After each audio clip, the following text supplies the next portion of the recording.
Well, good morning from France.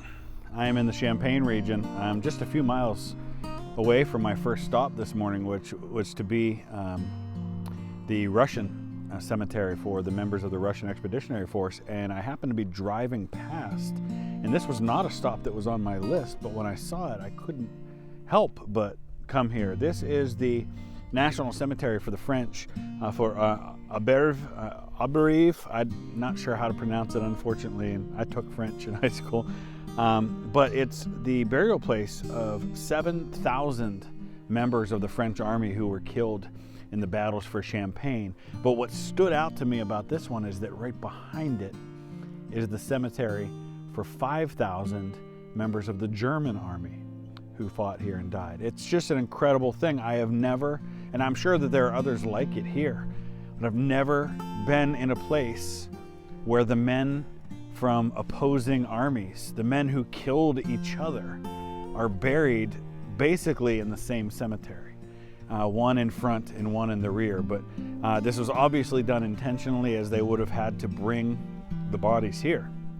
So it's an incredible thing. And I believe there's also a very small Polish cemetery in here somewhere. So we're just going to look around a little bit.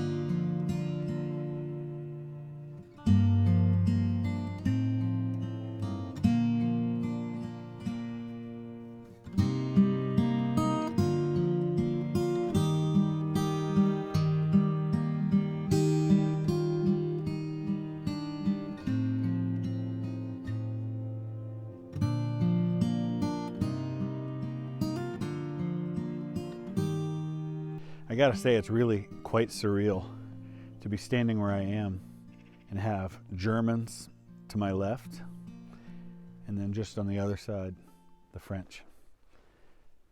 12,000 men, boys, who never made it home. One side defending their country, the other fighting for their Kaiser in a war that I don't think any of them asked for. It's very sad. And you see these cemeteries all over here.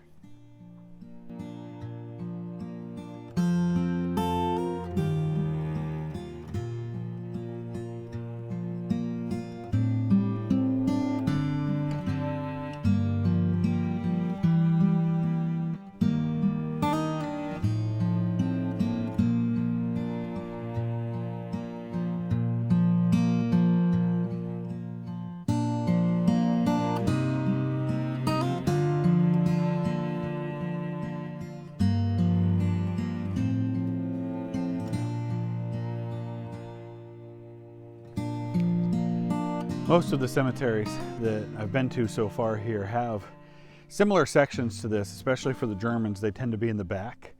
They're the mass burial pits, in addition to all of the soldiers that are buried with markers. And typically, each one of the German markers has 4 names on it, 2 on the front, 2 on the back. Sometimes you'll see 3 on one side, but then you see these mass burial pits in the back. And in this case, this one's got a number of names, and I would guess that these are soldiers who were never identified, but they're fairly certain would be buried here because this is the cemetery for the men who fought in this region. Now, speaking of this region, it's interesting. Obviously, it's been 100 years since this was fought, but there's nothing here. I've been driving past nothing but empty farmland for the better part of a half hour. Now, granted, I'm going to be coming up into a little bit more of a civilized area here in a few minutes, because I'm just about 3 miles away from where I'll be visiting the Russian cemetery and church, but I don't know that there's a whole lot there. It's probably just a small village. But it's very flat here, reminiscent a lot of being in Iowa or Kansas or Nebraska, some of the states of the Great Plains in the United States. It's very much like that here in the Champaign region.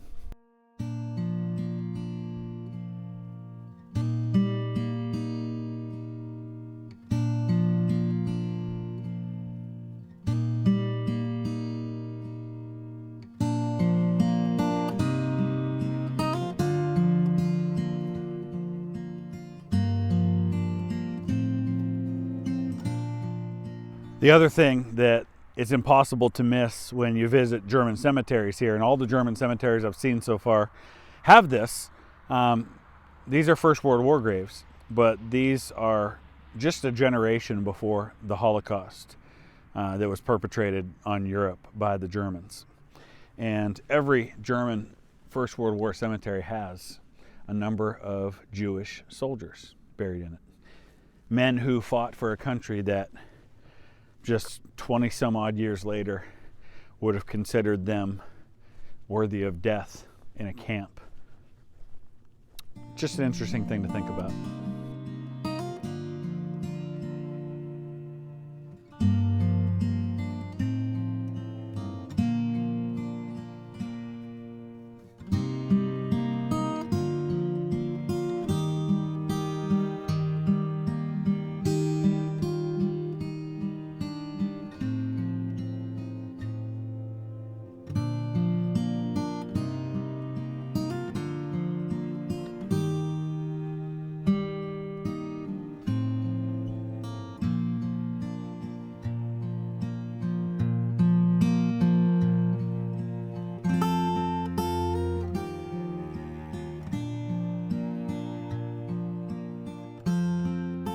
So we have the French World War I cemetery, the German World War I cemetery, and then right here is a monument to the Polish Army of World War II. And these graves that you see behind it on either side, it's a small section of the cemetery, but these are Polish soldiers who fought and apparently died on the Western Front. They were probably exiles from their own country. Remember, Poland was invaded on September 1st of 1939, but it was the spring of 1940 when France was invaded. And so it seems logical to me that these men died fighting alongside the French. And you can see here, many of them say that they're unknown French or Polish soldiers, but also some that are known. And most of the dates are 16th June 1940, 16th June, 14th of April 1940, 10th of May 1940. So gives you a sense there, and a lot of them don't even have plaques on them. So they're probably unknown as well.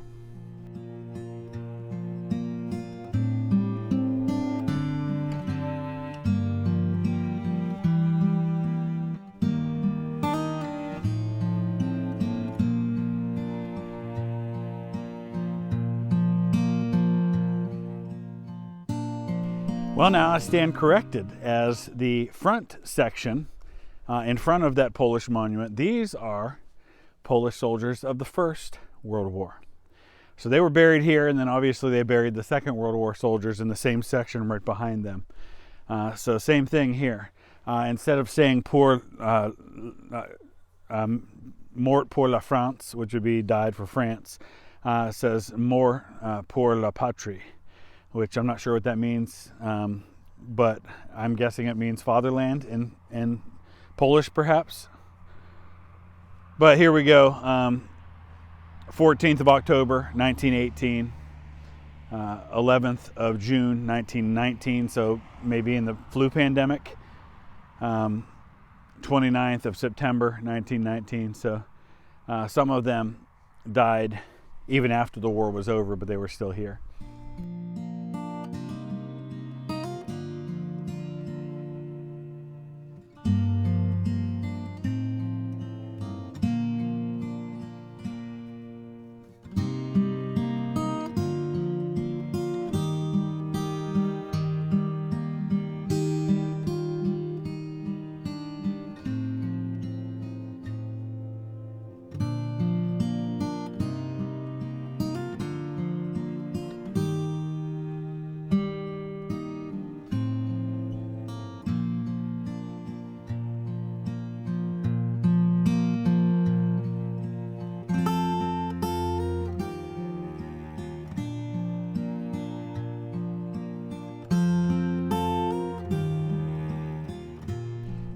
So I had a very well planned out itinerary for all 6 of my days here in France, and it keeps getting messed up, but I'm totally okay with that because it's going to give me an excuse to come back.